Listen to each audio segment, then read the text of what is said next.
Баршаларыңызға қайырлы күн, достар. Сіздермен бірге Жұлдызай.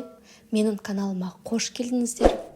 Бүгін сіздермен сүзбе қосылған, яғни творог қосылған керемет ватрушкалардың рецептісімен бөлісетін боламын.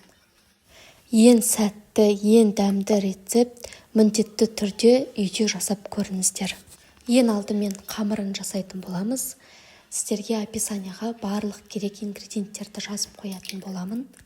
Алдымен ыдысымызға жылы сүтті құйып, оған дрожжімізді салып, 2 жұмыртқамызды қосып, қантымызды, шым-шым тұзымызды салып, осылай араластырып алатын боламыз.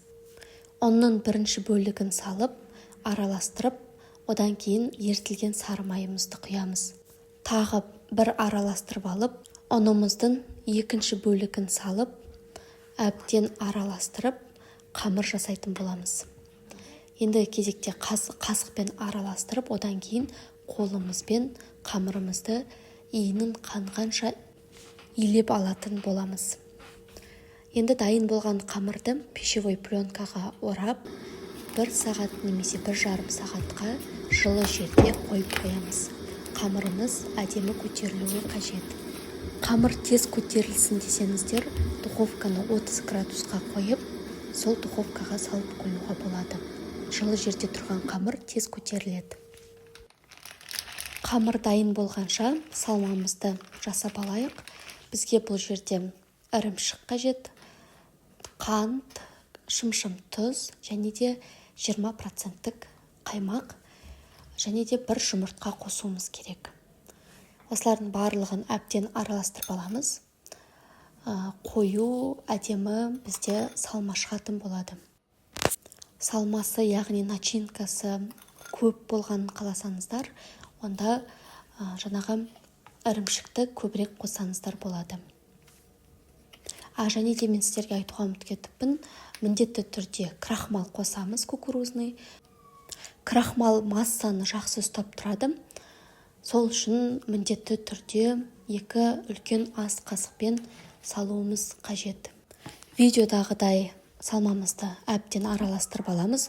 Осындай керемет салма шығатын болады бізде. Қамырымызда әдемі көтеріліп, дайын болып тұр екен. Енді дайын болған қамырдан осылай үзіп, шариктар жасайтын боламыз. Дәл видеодағыдай 2 қолымызбен шариктар жасап, осылай противенға қоя беретін боламыз. Бұл жерде менде 11 булочки шықты, яғни ватрушки. Осылай әрқайсысын тез-тез домалатып аламыз. Жақындарыңызды демалыс күндері осындай тәтті ватрушкалармен қуантуларыңызға болады. Енді дайын болған шарларымыздың үстінен стақанның көмегімен осылай басып шығатын боламыз. Менде үйде стакан болмағаннан кейін мен осындай кішкентай банкамен басып шықтым. Салмасын салған кезде осылай орталары ойық болуы керек. Енді жаңағы жасаған салмамызды осылай салып шығамыз.